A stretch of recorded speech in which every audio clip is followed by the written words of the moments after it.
एकूणच आज अधिवेशन आता काही काळात संपेल। अधिवेशन किती दिवसांचं होतं? 3 आठवड्याचं होतं। या 3 आठवड्याच्या अधिवेशनात अनेक विषय मांडले गेले। त्या विषयांमध्ये जनतेच्या समस्या ह्या साहजिकच आहे, जास्त प्रमाणात किंवा सगळ्या त्या जनतेच्या संबंधितच प्रश्न होते। आता मुख्यमंत्र्यांचं भाषण आपण सगळ्यांनी दाखवलं असाल आणि ऐकलं असाल। मुख्यमंत्र्यांचं भाषण कसं होतं तर रात्री जर का मुलाने आईला सांगितलं, आई आई झोप येत नाही, मला भूक लागले, आणि मग त्या मुलाला जर का सांगण्यात आलं की काळजी करू नको, तू सकाळी उठले की तुला मी आईस्क्रीम देईन। आत्ता भूक लागले त्याच्यावरती उत्तर नाहीये, पण 2030 साली हे होईल, 35 साली हे होईल, आणि केंद्र सरकारच्या आधारावरती बरंच काही होईल। जर आपण नीट पाहिलं असाल तर गेल्या 2-3 अधिवेशनामध्ये पुरवण्या मागण्यांवरती भर अधिक राहिलेला आहे। पुरवण्या मागण्या म्हणजे 1 तारखेला पगार झाल्यानंतर परत 8 तारखेला कर्ज काढण्यासारख्या या पुरवण्या मागण्या आहेत। दिवसागणिक राज्यावरती कर्जाचं ओझं हे वाढत चाललेलं आहे। नुसतं व्याजच म्हणाल तर 64,000 कोटीचं व्याज हे भरावं लागतं। व्याज आता म्हणजेच काय की महाराष्ट्राच्या प्रत्येक नागरिकाच्या डोक्यावरती कर्ज हे वाढत चाललेलं आहे।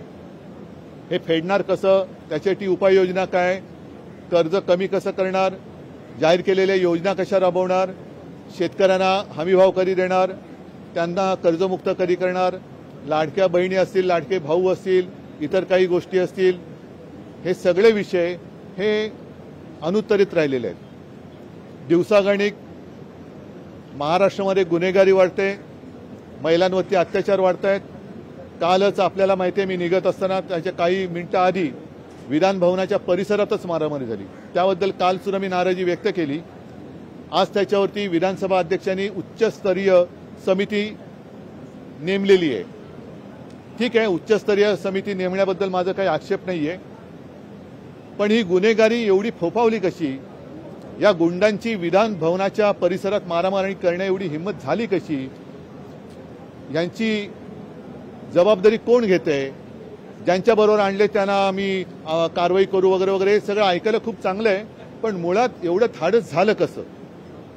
आणि मला असं वाटतं की याचं कारण एक आहे की गेल्या काही वर्षांमध्ये सत्तेच्या हव्यासापायी गुन्हेगार, गुंड प्रवृत्तीचे, मग त्याच्यामध्ये काही मोकाचे असतील, काही कुठले आरोप असतील, ज्यांच्यावरती अगदी भारतीय जनता पक्षानेच दाऊदचे साथीदार असल्याचा आरोप केला, इक्बाल मिर्ची बरोबर व्यवहार केल्याचे आरोप केले गेले, दाऊदच्या कोणत्या तरी माणसाबरोबर त्याचे धागेदोरे होते असे आरोप केले गेले, आमच्याकडे काही असणाऱ्या लोकांबरोबर सलीम कुत्त्याचा संबंध जोडला गेला, आणि त्यांच्याकडे म्हणजे ही यंत्रणा जी वापरली जाते ती एक तर तू भाजपात ये, नाही तर तुरुंगात जा।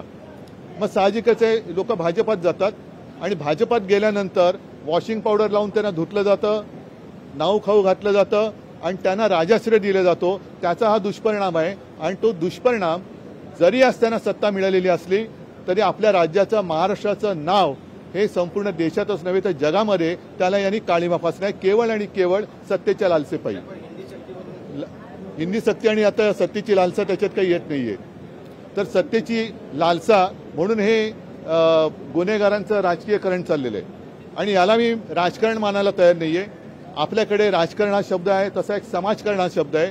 मी याला सत्तेचं माजकारण हा शब्द वापरतो। हे माजलेले आहेत, मग ती चड्डी बनियन गँग असेल, मग ते कॅन्टीनमध्ये बॉक्सिंग करणारे असतील, यांना बॉक्सिंगच्या रिंगमध्ये उतरवा ना, मग ते माईक टायसन वगैरे नावं तुम्ही ऐकली असतील, त्यांच्यासमोर या बहादुरांना उतरवा। गळ्यात नुसते वाघनखे किंवा ते दात घालून फिरतात, त्यांचे दात नाही एका बुक्क्यात पाडले त्यांनी बॉक्सरनी, तर मग त्या बोडक्या दातांनी इकडून दादागिरी करून दाखवावी। ते गोरगरिबांना बॉक्सिंग करणारी लोक हे सगळे कसे मातले, कोणी वाजवले, यांना काही जाब विचारण्याची हिंमत कोणामध्ये आहे की नाही, याचं काहीच उत्तर नाहीये। शेतकरी आज एक डोळे लावून बसला होता की मला हमीभाव मिळेल, 1 रुपयात पीक विमा योजना जी होती ती बंद झालेली आहे, त्याच्यात आणखीन काही म्हणजे त्याच्यात घोटाळा झाला हे मान्य केलं गेलं, ती रद्द केली गेली, आता नवीन घोटाळ्याची योजना आणली। 3,000 कोटीची चोरी त्या तिथल्या उन्नत मार्गामध्ये गायमुख घोडबंदर सुप्रीम कोर्टाने चोरी पकडली 3,000 कोटीची। चोरी पकडल्यानंतर कोणाच्या खात्यात ते झालं त्याच्यामुळे चोर कोण हे स्पष्ट आहे, तरी तो चोर शिरजोरगी करून सगळीकडे फिरतोय, टर्रेबाजी करतोय. म्हणजे हे याला काय कायदा सुव्यवस्था तर सोडून द्या, राज्यकारभारच होत नाहीये. म्हणजे मला तर एकदा असं वाटतं की जर का विधिमंडळात किंवा विधान भवनाच्या परिसरात गुंडागर्दी होत असेल तर मग या राज्यात राष्ट्रपती राजवट लावावी का? एवढी गंभीर परिस्थिती आज निर्माण झालेली आहे. ते असे अनेक विषय होते, त्याला कोणतेही समाधानकारक उत्तर मुख्यमंत्र्यांच्या भाषणामध्ये मिळालेलं नाही. म्हणून मी त्या भाषणाचं वर्णन स्वप्नरंजन गुटिका असं करतोय की रात्री मुलांनी जर का त्यांना सांगितलं की मला झोप येत नाही, भूक लागले, तर त्याला मुख्यमंत्र्यांनी सांगितलं की काळजी करू नको, सकाळी उठल्याबरोबर तुला मी आईस्क्रीम देतो. अरे पण आता झोप नाही, त्याचं काय? तर हे असं सगळं आहे. आणि हा असा सगळा कारभार बघितल्यानंतर शेवटी विरोधी पक्ष नेता तो सुद्धा त्यांनी खरं आता दुसरं का तिसरं अधिवेशन आहे, 5वी बहुमत असताना सुद्धा तुम्ही विरोधी पक्ष नेत्याला घाबरता का? तुम्ही करा ना, मांडू नये ना प्रश्न. आज सुद्धा आम्ही मांडतो, उद्या सुद्धा मांडू. पण विरोधी पक्ष नेता हे मी परत सांगतो की अल्पमतातलं सरकार आपल्या देशात स्थापन करता येतं, पण केवळ असे कुठलेही संकेत नसताना देखील संख्याबळाचे एक निमित्त दाखवत आहेत, जे नाही आहे, ज्याचं उत्तर मला वाटतं भास्कररावांकडे ते अधिकृत आलेलं आहे. तरी देखील विरोधी पक्ष नेता हे अजून जाहीर केलं जात नाही. ह्या कारभाराला कसं स्वीकारायचा हा मोठा प्रश्न आहे. व्यक्ती स्वातंत्र्य आहे, त्याच्यामुळे तसं ते बोलू शकतात. आणि आम्ही त्रिभाषा सूत्र, कोणत्याही भाषेचा आम्ही द्वेष करत नाही, पण कोणत्याही भाषेची आम्ही सक्ती होऊ देणार नाही म्हणजे नाही. तो कागद पुढे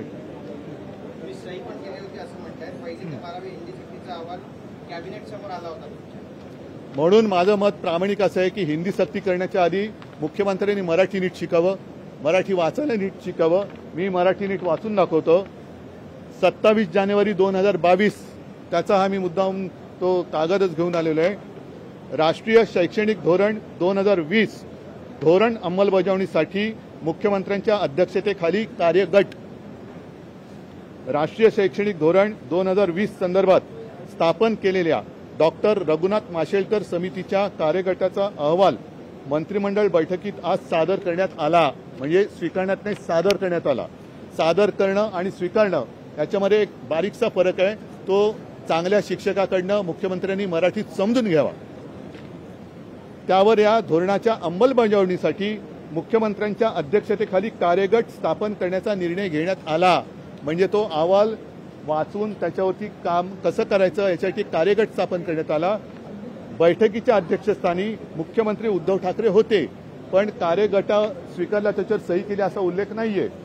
या धोरणाची अंमलबजावणी करण्याच्या अनुषंगाने, म्हणजे अंमलबजावणी झालेली नाही, करण्याच्या अनुषंगाने, म्हणजे त्याच्यामधलं काही उणं दुणं असेल ते सगळं करून मग अंमलबजावणी करण्यासाठी जो कार्यगट निर्माण करण्यात आला त्याच्यात मुख्यमंत्र्यांच्या अध्यक्षतेखाली कोण कोण होते, उपमुख्यमंत्री, वित्तमंत्री, उच्चतंत्र, शालेय शिक्षण, क्रीडा, वैद्यकीय वगैरे वगैरे या मंत्र्यांची त्याच्यामध्ये उल्लेख आहे. म्हणजेच काय, अहवाल सादर केला गेला, त्याच्यावरती जसं आज विधानसभा अध्यक्षांनी एक उच्चस्तरीय समिती नेमली तसंच कार्यगट स्थापन करण्यात आला. आणि कार्यगटाची एकही बैठक झाली नाही, कारण त्याच्यानंतर माझं सरकार यांनी गद्दारी करून पाडलं. मग 3 वर्ष का झोपा काढत बसलात? आणि जर का मी हिंदी सक्तीवरती सही केली असेल असं त्यांचं म्हणणं असेल तर मराठी रंगभूमीचं दालन रद्द करण्यावरती तुम्ही का सही केली? मराठीचं रंगभूमीचं दालन जे मी चौपाटीवरती उभं करण्यासाठी सगळी मान्यता वगैरे त्याच्यावरती मी सही केली होती, ती सही का नाही मग तुम्ही आणत? मराठी भाषा भवनाचं काम कुठपर्यंत आलं? माझ्या हस्ते भूमिपूजन झालेलं, अजित पवार होते, त्याच्यानंतर त्यांनी परत काहीतरी केलं, पण पुढे काय? म्हणजे ही सगळी थातूर मातूर उत्तर. आणि खरं म्हणजे मुख्यमंत्र्यांकडनं मला एवढ्या खोट्याची अपेक्षा नव्हती. इस्लामपूरचं ईश्वरपूर केलं जात आहे.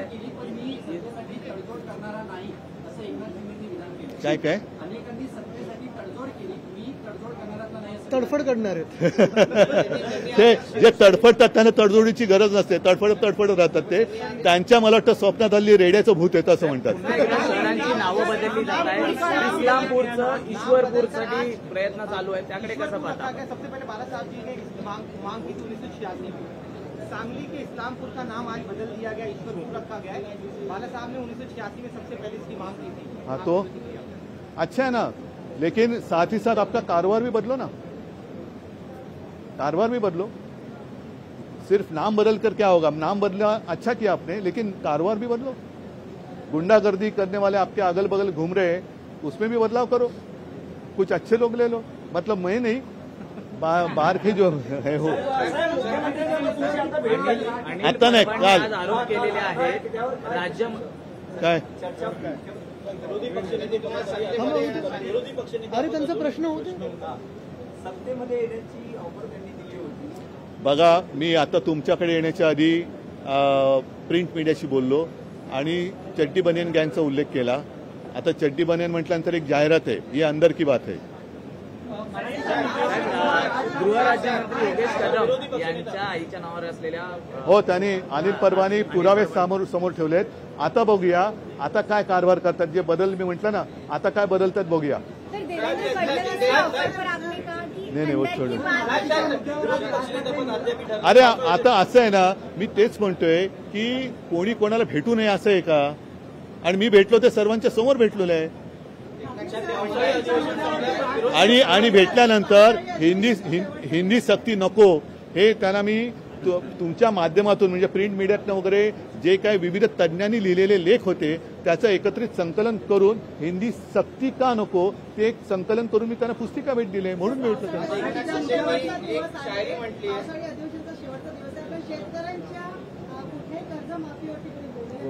कोणीच बोललेलं नाही ना, त्यांना हमी भावाबद्दल बोललेलं आहे नाही। महाराष्ट्राला मी तेच माझं सुरुवातच मी त्यांनी केली होती की ज्या एका अपेक्षेने महाराष्ट्रातली जनता या अधिवेशनाकडे बघते, ज्या एका अपेक्षेने ते लोकप्रतिनिधी म्हणून, लोकप्रतिनिधी म्हणजे तिथल्या जनतेला वाटतं की हा माझा प्रतिनिधी आहे, हा माझ्यासाठी तिकडे आवाज उठवेल आणि न्याय मिळवून देईल। आज शेतकऱ्याची कर्जमाफीची घोषणा तशीच राहिलेली आहे। लाडक्या बहिणींना सुद्धा काय मिळते असं वाटत नाही। 1 रुपयात पीक विमा मिळत होता, तोही बंद झालेला आहे। हमी भाव मिळत नाहीये। उलटं मध्ये मी पेपरमध्ये पाहिलं होतं की शेतकरी एवढ्या कर्जामध्ये डुबलाय की त्याला शेत नांगराला बैल सुद्धा हे गहाण टाकावे लागत आहेत आणि त्याला ते नांगराचं जोखड स्वतःच्या खांद्यावर घेऊन नांगरावं लागतंय आणि त्याने नांगरलेलं ते धान्य आपण बेशरमपणाने खातोय आणि तो मात्र तडफडतोय। हे सगळ्यांसाठी लज्जास्पद आहे। मी बोललो ना आता त्याच्यावरती। नाही, वेळ येईल म्हणजे नाही, वेळ केव्हा येईल? जेव्हा निवडणुका लागतील तेव्हा। जसं त्यांनी 2000 किती नाही 19च्या वेळेला केलं होतं ना का काय, त्याच्या आधी कर्जमाफी जाहीर केली, सगळे शेतकरी फसले। मी तसं नव्हतं केलं। मी माझ्या मुख्यमंत्री काळाच्या पहिल्या नागपूरच्या आणि माझं एकच अधिवेशन झालेलं नागपूरला मुख्यमंत्री म्हणून, त्या पहिल्या अधिवेशनात कोणीही न मागता 2 लाखापर्यंतचं पीक कर्ज हे मी स्वतःहून मुक्त केलं होतं। त्याला मी माफ म्हणत नाही, कारण माफी ही गुन्हेगाराला द्यायची असते। मुक्ती मी मुक्त करणारा एवढा कोणी मोठा नव्हतो, पण आपल्या अन्नदात्याला 2 लाखाच्या त्या ओझ्याखालनं मुक्त मी केलं होतं आणि तालबद्ध तो कार्यक्रम होता, त्याच्याप्रमाणे मी करून दाखवलं होतं। यांची वेळ ही निवडणुकीच्या तोंडात जसं लाडकी बहीण योजना यांनी आणली आणि नंतर बहिणींची फसवणूक झाली, तसंच हे शेतकऱ्यांची फसवणूक करणार। ठीक आहे, मला वाटतं सगळ्यांना झालं एवढं तेवढं खूप झालं। नाही ठीक आहे, चला धन्यवाद सगळ्यांना। जय महाराष्ट्र, जय हिंद, जय महाराष्ट्र। पुन्हा भेटू नागपूरला।